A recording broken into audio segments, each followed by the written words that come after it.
Eh bien, Seigneur, nous avons chanté il y a quelques minutes, toi qui disposes de toutes choses et qui nous les donnes chaque jour.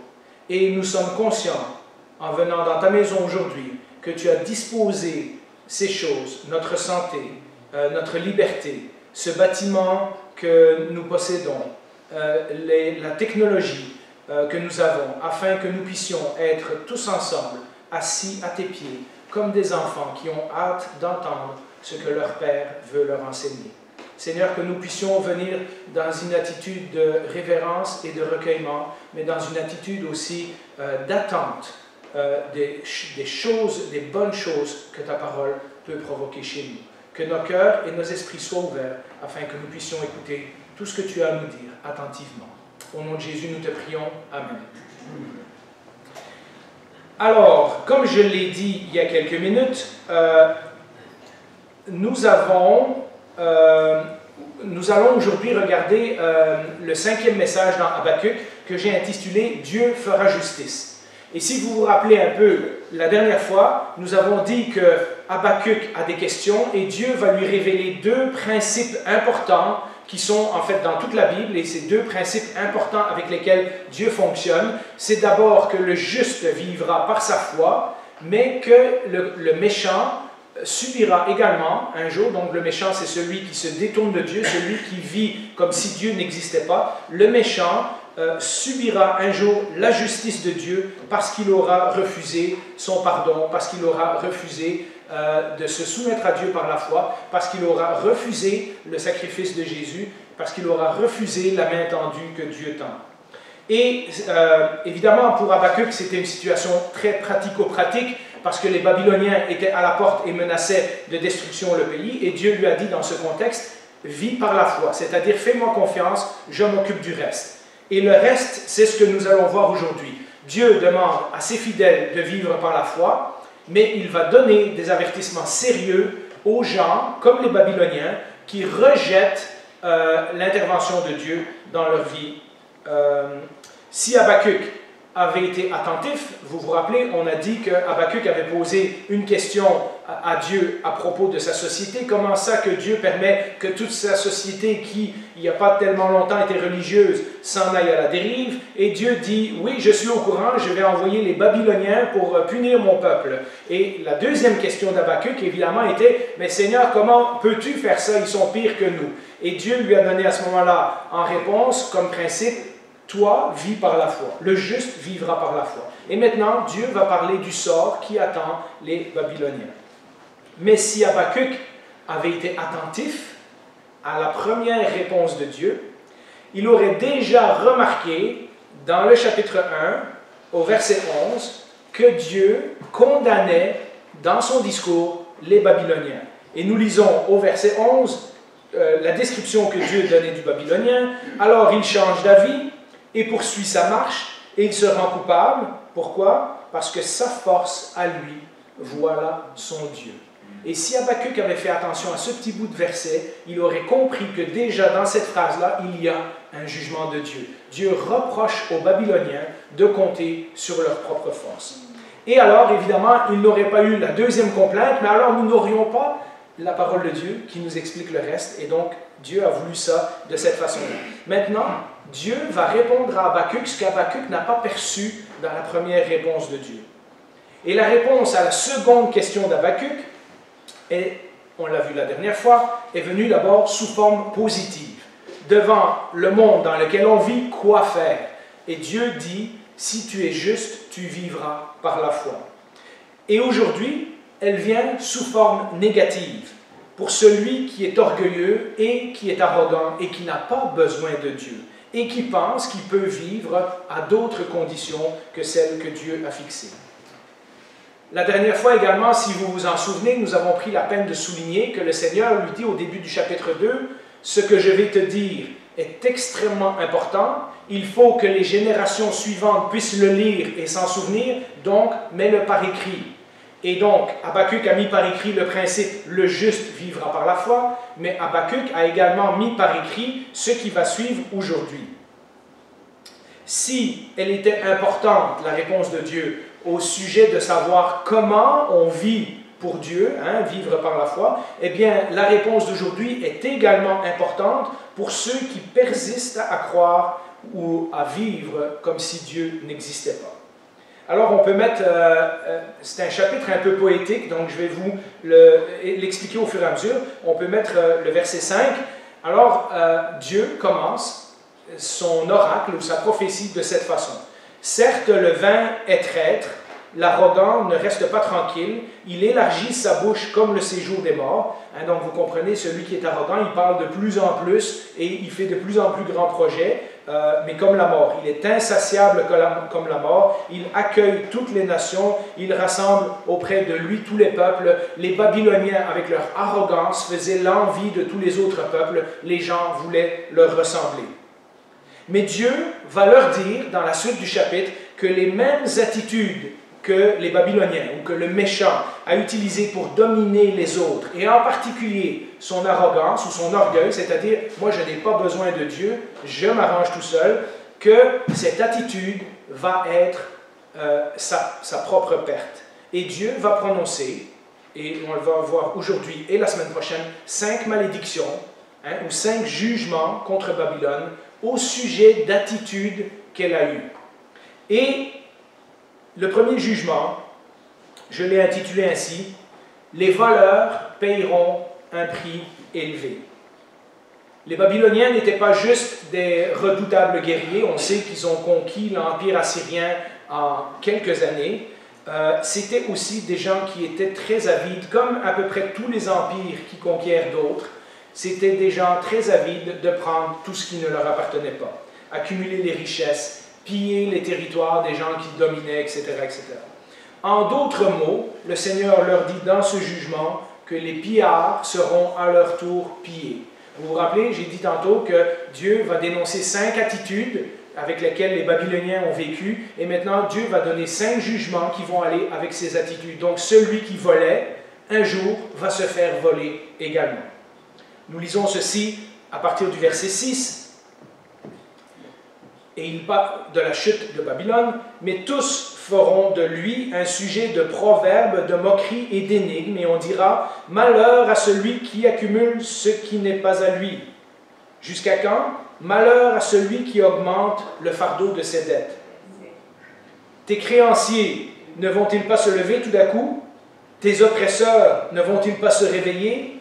Tu deviendras leur proie, puisque tu as pillé beaucoup de nations. Tous les restes des peuples te pillera. En effet, tu as versé le sang des hommes, tu as commis des violences dans le pays contre la ville et tous ses habitants. Donc contre la ville de Jérusalem, mais aussi contre un tas d'autres nations. Voyez-vous, à l'encontre de tous les principes de Dieu, et à l'encontre même de la loi, parce que si vous avez étudié en histoire, vous savez que Hammurabi était un des rois à Babylone et il avait mis un code qui ressemblait aux 10 commandements, de ne pas voler, de ne pas convoiter ce qui appartenait à d'autres, etc. Eh bien, déjà depuis des centaines d'années, Babylone en tant que société connaissait cette loi-là. C'est un peu comme nous, on sait qu'on n'est pas supposé voler et pourtant les gens, les compagnies, les gouvernements, les corporations trouvent toutes sortes d'astuces pour prendre l'argent des autres.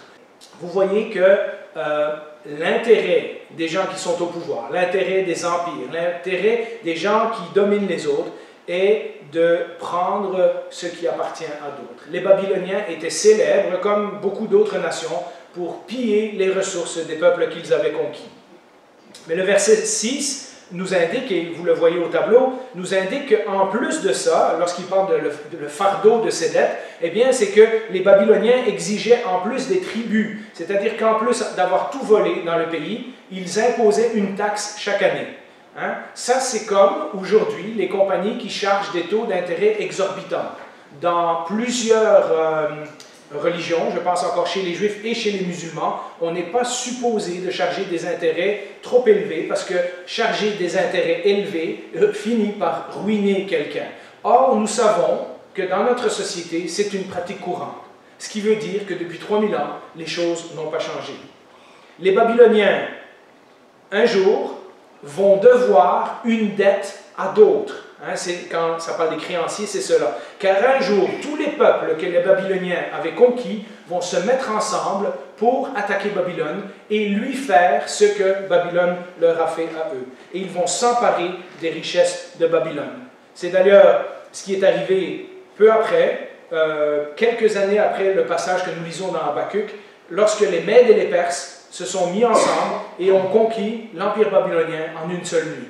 Ils ont capturé la capitale et après c'en était fait de l'Empire babylonien. Ce jour-là, les Babyloniens ont vécu eux-mêmes ce qu'ils avaient fait à de nombreux autres peuples. Leur chute, nous dit ce passage, sera si grande qu'ils feront l'objet de commentaires ironiques, de proverbes et de blagues, etc., de la part de leur nouveau maître. Alors, je disais tantôt que les Babyloniens avaient fait ça à l'encontre de leur loi. Ils ont fait ça également à l'encontre de la loi de Dieu, parce que Proverbe 14, 31 nous l'explique très bien.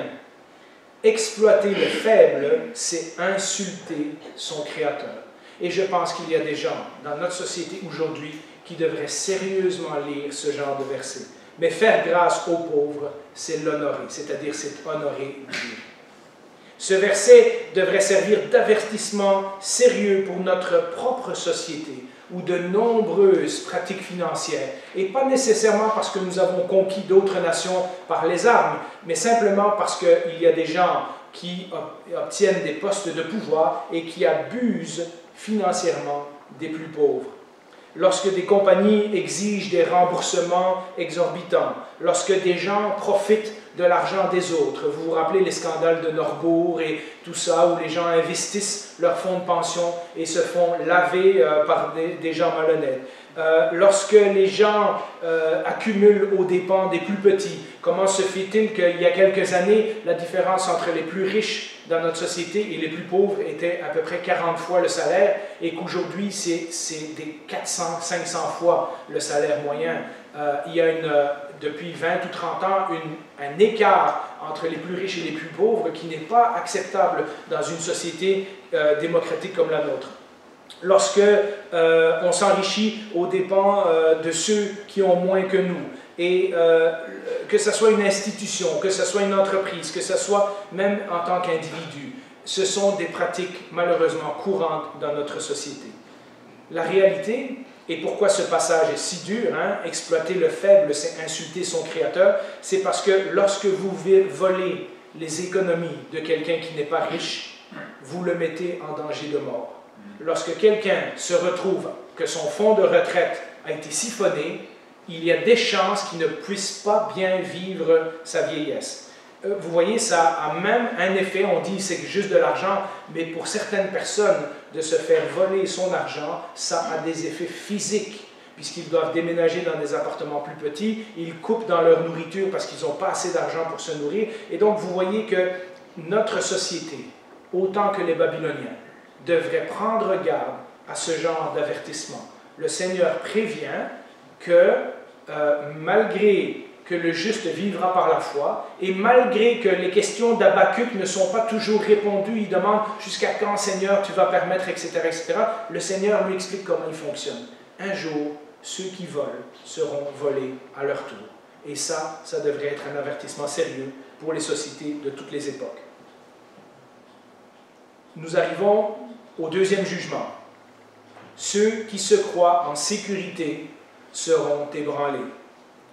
Comme beaucoup de ceux qui obtiennent des richesses et du pouvoir par la force des armes, par la violence, etc., les Babyloniens, une fois qu'ils s'étaient enrichis aux dépens des autres, faisaient des plans pour leur futur, pour garantir l'avenir de leur empire.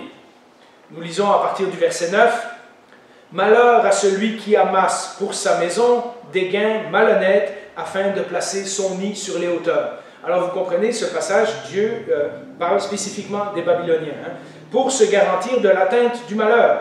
C'est la honte de ta maison que tu as décidé en détruisant des peuples nombreux. Et c'est contre toi-même que tu as péché.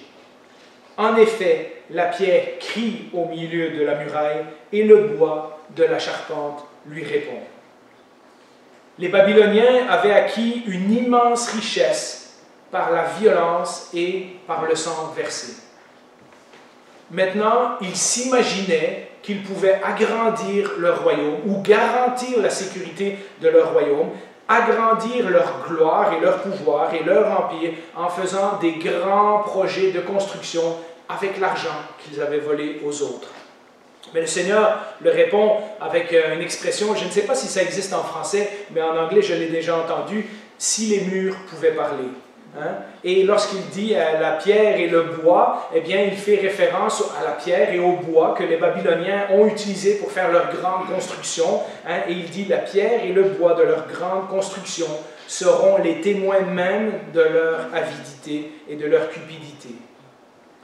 Mais à l'instar d'une parabole que Jésus nous a racontée dans le Nouveau Testament, de cet homme qui avait eu une grande récolte et qui avait décidé d'abattre ses greniers et d'en construire des plus grands pour garantir son futur, Jésus dit ceci dans Luc 12, versets 18 et 19, en parlant de cet homme.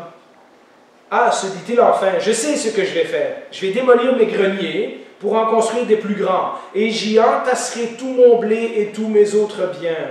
Après quoi, je pourrai me dire, mon ami, te voilà pourvu de biens en réserve pour de nombreuses années. Repose-toi, mange, bois et jouis de la vie. » C'est exactement ce que les Babyloniens voulaient faire. Dieu dit, les Babyloniens n'auront pas le temps d'en profiter. Dans peu de temps, tout cela passera dans les mains de quelqu'un d'autre. Et ceux qui avaient renversé les Assyriens en quelques années, peu de temps auparavant, ne dureront pas beaucoup plus longtemps que l'Empire assyrien. À nouveau, le livre des Proverbes nous dit que c'est un principe biblique. Dans Proverbe 1, versets 18 et 19, nous lisons ceci. Eux, regardez comment le langage ressemble à ce que Dieu dit à Babylone. Eux, c'est contre leur propre vie qu'ils dressent des embuscades. C'est à eux-mêmes qu'ils tendent un piège. Tel est le sentier de tout homme assoiffé de profit. Le gain malhonnête cause la perte de son propriétaire.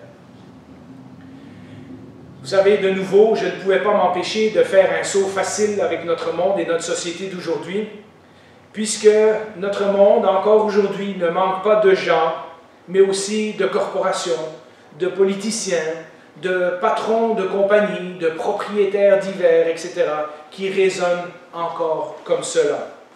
Afin d'assurer leur propre futur, ils sont prêts à user de tous les stratagèmes et des manipulations aux dépens des autres. Et cela en utilisant parfois des systèmes, des méthodes, de l'argent ou une autorité qui, en fin de compte, ne leur appartiennent même pas. La Bible prévient qu'en faisant cela, en réalité, nous travaillons contre nous-mêmes. Je ne peux m'empêcher de faire une évaluation de notre société occidentale, et sans vouloir être prophète de malheur, et de regarder comment, avec toutes les richesses que Dieu nous a données, comment se fait-il qu'il y a encore des pays où les gens meurent de faim. Nous avons une responsabilité en tant que société, lorsque Dieu nous donne, de partager avec les plus pauvres. Et malheureusement, ce n'est pas l'exemple principal que nous laissons au monde autour de nous. Alors, je ne veux pas faire une longue critique de notre société, mais je pense que ça vaut la peine d'y réfléchir. Évidemment, les sociétés occidentales sont encore parmi les pays qui donnent le plus aux pays pauvres dans le monde, puisque nous en avons tellement que ça nous sort par les oreilles. Évidemment, les chrétiens d'Occident sont les gens qui soutiennent le plus les missions dans le monde, et donc il y a des bonnes choses qui se font. Mais en règle générale, nos pays qui sont si riches depuis des centaines d'années n'ont pas fait leur devoir envers les autres pays, envers les autres nations, etc., et ont souvent voulu accumuler pour eux-mêmes des richesses et un confort. Et le Seigneur dit qu'en faisant cela, on travaille contre nous-mêmes. Et je ne peux m'empêcher de voir que notre société subit le jugement de Dieu lorsque, fois après fois, c'est comme si on mettait des choses dans un sac qui a un trou. On accumule et on perd, on n'en a jamais assez. Fin de mon petit, raccourci. Cela m'amène au troisième jugement. Et vous voyez comment chaque jugement construit sur le précédent. Les bâtisseurs seront réduits en ruine. Ou en d'autres mots, ce que tu as construit avec l'argent des autres partira en fumée. avec les richesses accumulées injustement, et après s'être imaginé qu'il pouvait se construire une position sécure pour l'avenir, le Seigneur maintenant reprend l'image de la construction pour affirmer que la civilisation des Babyloniens sera remplacée par la dévastation. Nous lisons à partir du verset 12, « Malheur à celui qui construit une ville avec le sang, qui fonde une ville avec le crime. Cela ne vient-il pas de l'Éternel, le maître de l'univers, quand, et là il fait une citation de Jérémie, je pense, des peuples travaillent pour du feu et des nations s'épuisent pour du vide. En effet, la terre sera remplie de la connaissance de la gloire de l'Éternel, tout comme le fond de la mer est recouvert par de l'eau. Quand un empire quelconque est fondé sur la violence ou sur l'injustice, ou les deux, il sème déjà les graines de sa propre destruction. Babylone avait construit des forteresses, Babylone avait construit des temples, des villes, des palais, des jardins, dont on parle encore aujourd'hui, sur le dos des populations qu'ils avaient asservies, sur du sang et sur des richesses volées. Dieu les prévient que tout cela partira en fumée plus vite qu'ils ne l'avaient imaginé. Il leur rappelle qu'ils ont fait tout cela pour rien, parce que c'est Dieu qui décide de leur avenir. Le but de Dieu, c'est que la terre soit remplie de sa gloire à lui, et non pas de la gloire des Babyloniens. C'est ça que le verset 14 veut dire. En faisant cela, en remplissant la terre de leur gloire, ils ont usurpé la place de Dieu, et cela leur mérite le jugement de Dieu. De nouveau, dans Proverbes, nous trouvons cet enseignement qui est encore bon pour nous aujourd'hui. Proverbe 14, 34. La justice fait la grandeur d'une nation, mais le péché est le déshonneur des peuples. À nouveau, il n'est pas difficile du tout de faire le parallèle avec notre société aujourd'hui, où des tyrans, des gens puissants, plein de gens qui ont des pouvoirs dans ce monde, et même certains de nos dirigeants parfois, certains des lobbies, certaines des compagnies qui construisent leur empire, qui construisent leur vision du monde, mais sans que Dieu ait une place, sans que Dieu ait la première place. Tous ces gens utilisent à divers degrés pour arriver à se construire ces empires, la violence, l'oppression, dans nos sociétés peut-être moins de violence, mais beaucoup plus de mensonges, d'intimidation, la peur, quand vous voyez parfois comment les compagnies se rachètent les unes entre autres, comment certains jouent avec la bourse et provoquent des crises économiques, etc.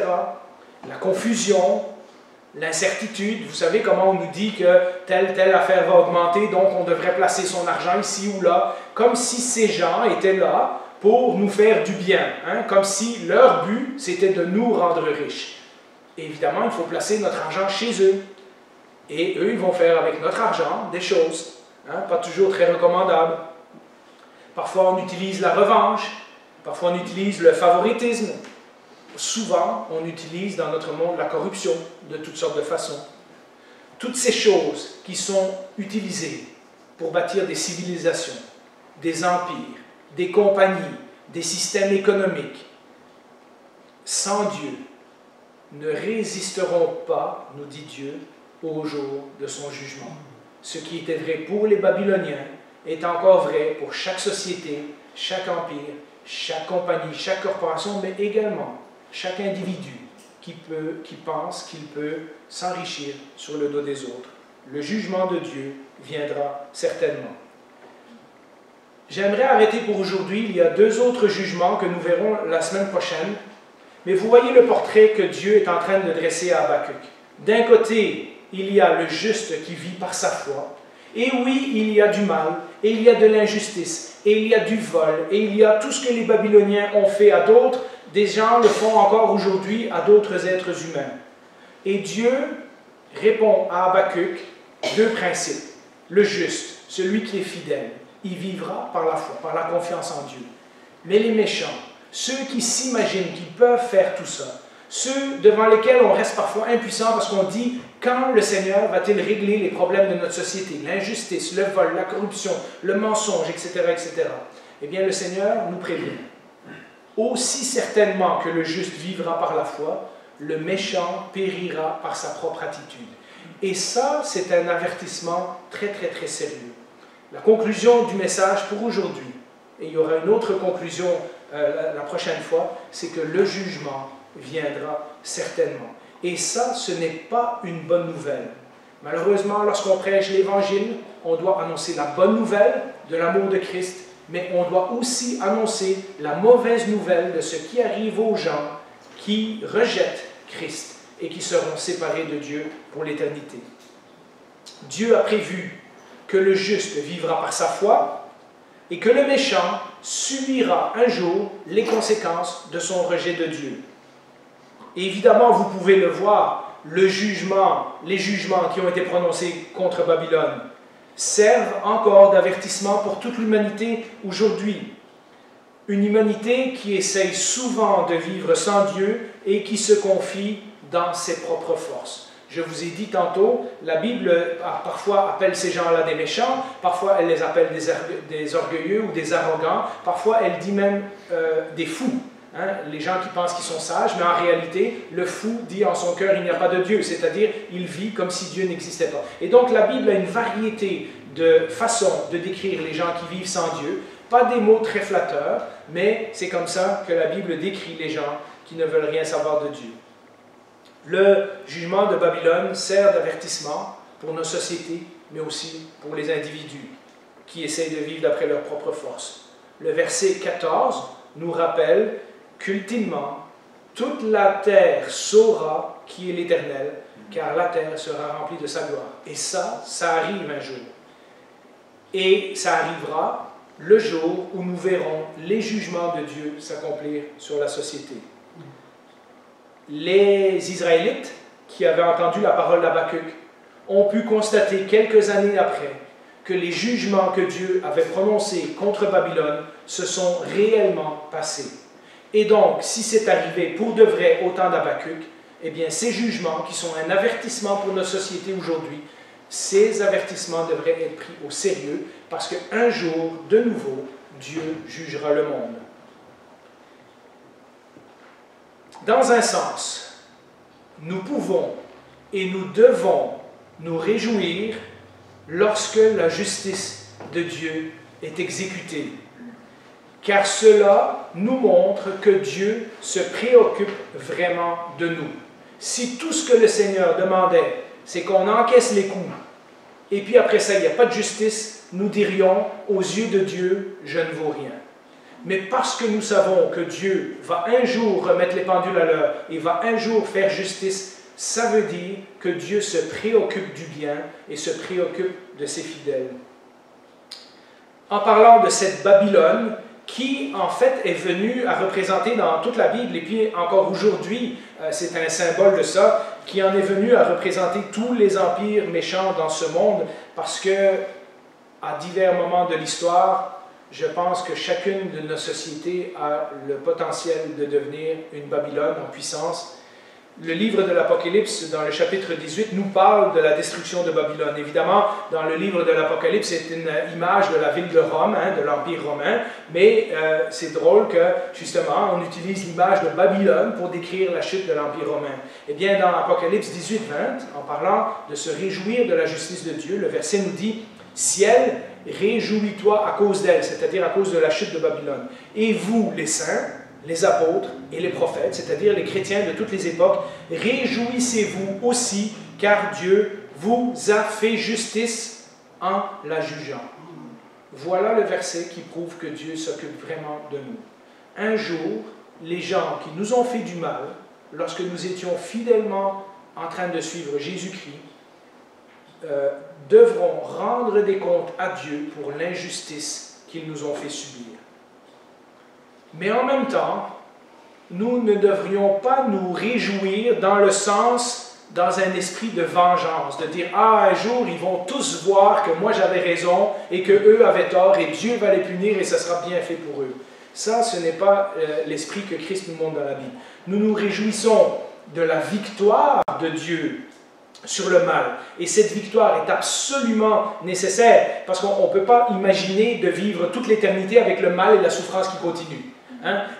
Tout l'espoir, toute l'espérance du chrétien, c'est qu'un jour, Dieu arrête tout ce qui va mal dans ce monde et crée des nouveaux cieux et une nouvelle terre où nous allons vivre en pleine harmonie et dans la présence de Dieu. Et donc, la victoire de Dieu sur le mal est absolument nécessaire et nous devons nous réjouir de ce que notre Dieu un jour fera justice. Mais en même temps, nous devons parallèlement et simultanément nous rappeler qu'il y a encore autour de nous tout un monde et plein de gens qui, eux, s'ils ne se tournent pas vers le Dieu vivant, seront rejetés par Dieu et éloignés de Dieu pour l'éternité, et il n'y aura pas de seconde chance. Et dans ce sens, nous devrions redoubler d'efforts pour continuer à être des témoignages de Christ, à être des lumières, à être le sel de la terre, à pointer les gens vers Jésus-Christ pendant qu'il est encore temps. Nous avons un simple message à leur annoncer. J'ai passé beaucoup de temps à vous expliquer le livre d'Habakkuk, mais le message se résume en une phrase qu'on trouve dans Jacques chapitre 4, verset 6, un verset qui est repris plusieurs fois dans la Bible.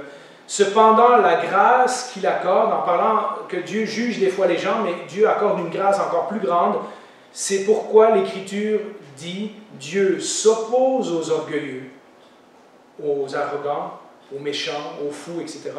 Mais il fait grâce aux humbles. » Voilà le message de la Bible. Ou, pour reprendre les mots d'Habakkuk, la foi fait vivre, l'orgueil tue. Prions.